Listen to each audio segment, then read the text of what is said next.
Item Number SCP-332. Object Class Safe. Special Containment Procedures. Due to its location on Earth, SCP-332 requires no special containment. Regular transit control to Earth is sufficient to prevent unauthorized access. SCP-332 is open for cross-testing for anomalies which have memetic connections to the planet Earth. Description: SCP-332 is, as of 2476, the only memetically aligned area on the surface of Earth. All other topology has been subject to one or more EDK lethe events. Footnote 1. Events which remove all knowledge of a concept from a specific region and prevent further engagement with said concept in that region, with many being completely subsumed by anti-memetic fog, a phenomenon when no material in line of sight can be remembered or comprehended. SCP-332, on the other hand, has never undergone an EDK lethe event, and as such is the only location on Earth that can be understood through conventional means. SCP-332 consists of the partial remnants of one building, SCP-332-A, formerly designated the Kirk Lonwood High School, a small grassy field, SCP-332-B, formerly unnamed, and a stadium, SCP-332-C, formerly designated the Wesley Lawton III Memorial Football Field. Additionally present are 30 humanoid anomalies, collectively SCP-332-D, formerly designated the Kirk Lonwood High School Marching Band. SCP-332-D instances are ontologically frozen into their current state, and have been that way since December 12, 1975. It is believed that the ontological arrest of SCP-332-D has a strong stabilizing influence on their surroundings. As a result of the ontological arrest, they are completely incapable of having their memories altered, anchoring their immediate surroundings and preventing anti-memetic influence. However, this effect is limited due to the focus of perception inflicted by the ontological stasis. SCP-332-D temporarily breaks from their stasis to make performances according to a strict and regular schedule. During these performances, SCP-332-D is not ontologically frozen, but has incredibly strong inertia that resists changes. Further, any changes that are inflicted are immediately reverted following the end of a performance. The schedule of these performances corresponds to the now defunct and unused Gregorian calendar system. All attempts to expand the memetic and ontological effects of the SCP-332 system have failed. Outside material is only restored to memetic alignment if it is somewhat socially plausible for 1975 in the United States of America. The anti-memetic property of most outside material makes it difficult to tell what will or will not be restored before it is brought in. Memetic conditioning is unsuccessful to alter SCP-332-D's thought patterns in any way. No relocation attempts of SCP-332 have permanently moved them. SCP-332 is currently designated for usage with experimentation with anomalies that require being present on Earth for any particular reason. SCP-332 can be reserved by contacting your HMCL supervisor.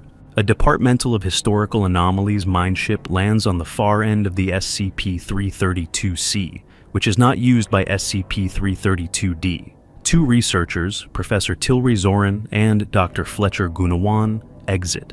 Both are wearing memetic dazzle cloaks, although Tilry's is special issue to incorporate designs meant for the Teronu Noosphere. The pair walks to the side of SCP-332-C, where a gravel running track runs around the playing field. They begin to follow this running track. One more time, and I hate to be a bother and ask this so much, but I'll need another refresher on what high school was, especially in this context. You know the basics. Grade of education for children between the ages of 14 and 17, give or take a year. 4 years, so 4 simultaneous cohorts of peers. Yes, but my understanding is that the specifics are of importance to the anomaly. There are a lot of nuances to high school, especially as it operated in the United States of America, that make it unique. Unique isn't quite the best word for it. Nothing that happened in high school was that novel.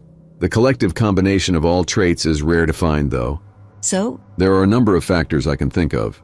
One of the most important is the next stage in the classically expected pedagogical model, which saw students move away from home to pursue further studies at a university. The admissions process to these colleges was highly competitive and greatly shaped all parts of the learning experience up to leaving for it.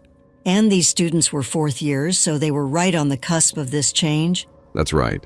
Another major factor is the priming of high school as something of increased importance. Part of this can be attributed to the time frame. It is a highly formative period, where one's experiences still greatly shape them, but they have begun to develop some independence. However, a major part was the romanticization of the time in popular media. There was a greatly outsized focus on the period in fiction that led to it being viewed as of extreme import. Anything else notable?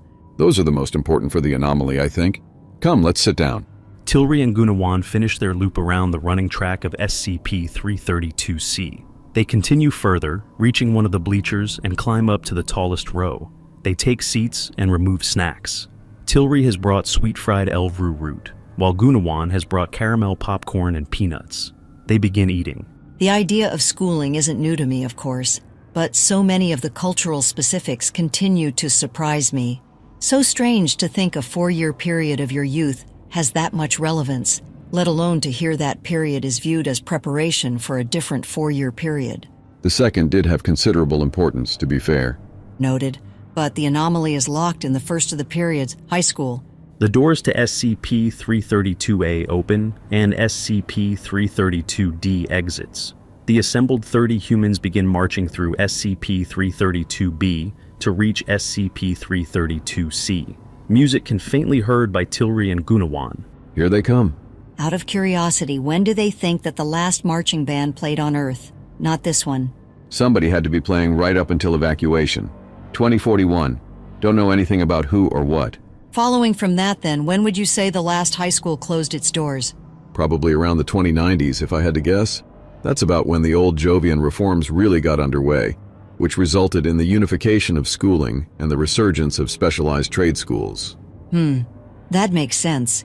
The Taro New refugees would have prompted educational reforms to bring things closer to how they were back home, but it'd take decades for us to get off our colony ships to Callisto and beyond.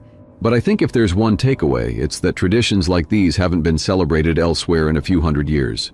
It's like a living fossil. SCP-332-D reaches SCP-332-C and begins their marching pattern. It has not changed from any previous performance. They'll outlast us, you know. They're not going anywhere. I bet they'll be here even after the Andromeda collision sends this planet hurtling out of the Milky Way in 5 billion years. It makes sense. They've made it this far, and in a world completely removed from the very concepts they once held to. And soon enough, on their time frames, mimetic churn will disconnect them entirely from the concepts of the human noosphere. And they're already barely in the Terran U noosphere. But even after that, They'll be playing on this field every second Friday in October for the rest of all of time. SCP-332-D begins the second half of their intro performance, now entirely located on the field. so this is it, right here. One of the last songs of Earth. What are they playing? This right now is American Pie. It's a song about nostalgia for a time period about 15 years before these kids were frozen. Has some ironic and fitting lines like, "The day the music died," or something about a marching band. The Day the Music Died, an ironic choice for music that is almost immortal. Yeah, an ironic choice they made. The records we have all hint they chose this life for themselves. They locked themselves into this, they wanted it. Well, what do you think of their choice then? Would you do the same? What? To live like this forever? Absolutely not. I hated being a teenager. Damn right.